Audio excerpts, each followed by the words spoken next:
নুন জবর না, ওয়াসাবিকুনা। পেশের বা পাশে জসমল ওয়াও মধ্যে হরফ মধ্যে তবা ই, এখানে একালিফ টেনে পড়তে হবে। ওয়াসাবিকুনা,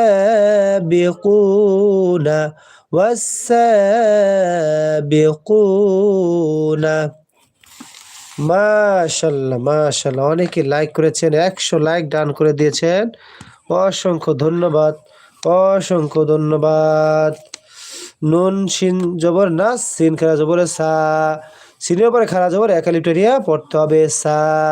বাজের বেসা বে কবা পেশ কু, নুন জবর না, সা বেকুনা। এখানে ওয়াকফ করলে পেশের বাম পাশে জসমলা ওয়াও মদে হরফ, আর মদে হরফে বামে হরফে ওয়াকফ করলে মধ্যে আরজি হয়ে যায়। মদে হরফে ডান দিকে হরকতকে তিনের টেনে পড়তে হবে। সাবিকু